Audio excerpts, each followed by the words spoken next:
So I'm sure there's a question a lot of people are asking, having seen that Ubisoft has two major games coming out, both of them from the same studio in this regard. I know they have Assassin's Creed, but in this case, we're looking at Avatar, we're looking at a Star Wars game.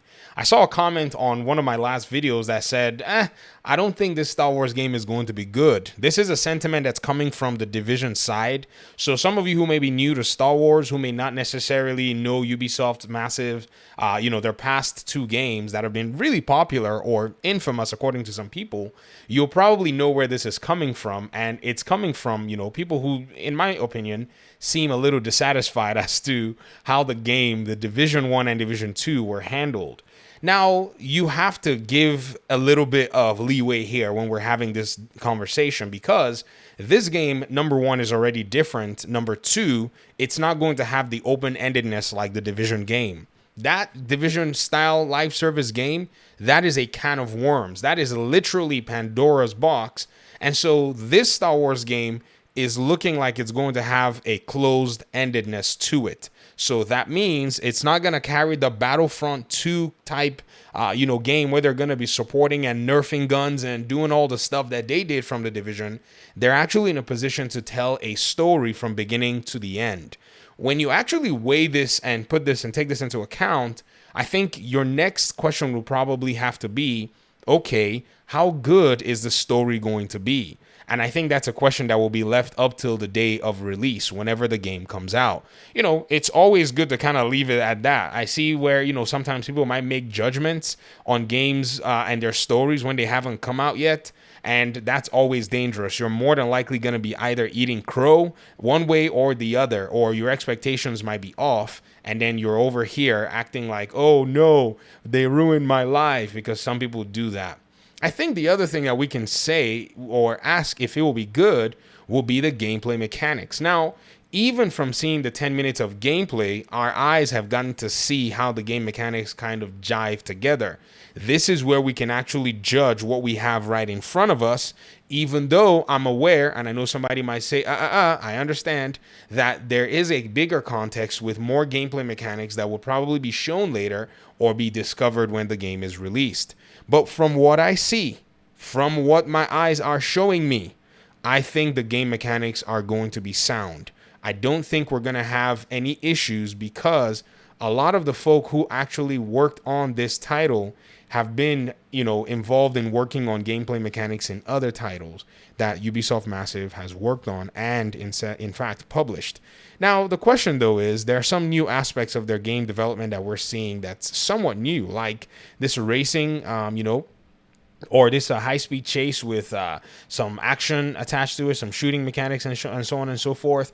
How that is all going to come, into play is a very interesting question, but I'm certain that because their sister ranks have been able to make games that do stream as fast as this, it's probably not something that is going to be hidden knowledge from the developers. And what I mean by that is, if you go and look at, say, some of their games like Riders Republic and some of their games like The Crew, where they've been able to make games that has vehicular physics and so on and so forth, I'm sure they've been able to, if they needed, I don't know if they needed, I mean, Massive has a bunch of talented devs. I don't think they went outside their walls anyways to bother. But if they needed help, they could have picked up the phone and called anybody else, and somebody would have been able to say, hey, why not try this, why not try this? And their gameplay engineers would have been able to probably modify the engine to be able to support whatever mechanics it is that they need.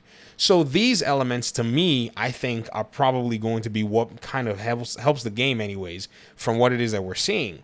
Another question, too, is open world design. And when you look at, say, the way the world is being represented, in your eyes, or to you that is watching this video, do you think this is representative of Star Wars enough to be compelling if you're actually looking forward to playing this game? I think the answer is yes. I already said that in my other video. For me, anyways, in my opinion, I think it's fine. I think the way they've actually been able to put the cinematic effects of, that you've seen most Star Wars games anyways. And I think this is probably something where, in my opinion, it doesn't seem like it's coming to compete with any of the more, I would say, modern Star Wars iterations. In fact, it's coming to fill a void, because many of you remember that there was a Star Wars game that was canceled that was being worked on by Amy Hennig, and this Star Wars game never got to see the light of day, even though we saw like some kind of a gameplay demo or whatever. This game does have a reminiscent aspect to it, where some people have said, that game never saw the light of day, but maybe this game is probably going to be that one title that brings back some of the spirit of what that game seemed to be trying to achieve when we got to see just a little snippet of it. In fact, that was a very interesting project because there was gameplay out there and the game never made it to full production and development. So I think when you look at these things, you probably have some really decent elements.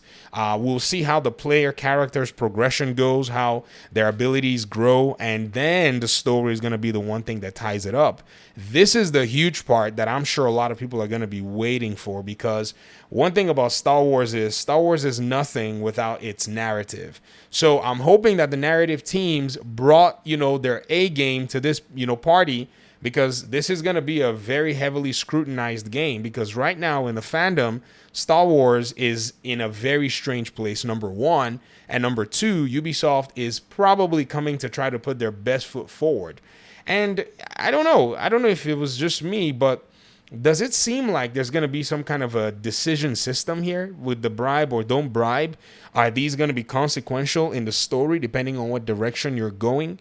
Because this is more of a gray area type game. This player character or your main protagonist seems like they're going to be in a lot of tough situations where they have to make some interesting choices. I wonder how those are going to affect the overall game when it eventually is launched. But anyways, based on what we have, based on what we've seen, based on some gameplay, and some different systems and so on and so forth, the game looks like it's good in my eyes. I mean, the sky looks a lot like Division. Let's see that sky, Division 2 skies, and the atmosphere, it just gives me Division vibes. And I can't help but divorce the fact that the creative director here was the creative director in Division 2, and a lot of his lead designers and programmers and stuff were also working on the Division 2 at some point in their career at Ubisoft Massive. But it's pretty cool though. Shout out to those of you that are Star Wars fans. Stay tuned to the video game conversation here, and I'll be happy to continue to talk about this game until we eventually get a release date, and hopefully, God willing, nothing breaks and we don't go get a disappearing Star Wars game like we've had in the past. We eventually get our hands on this game. So let me hear your thoughts in the comment section. Thanks so much for watching the video. Peace out.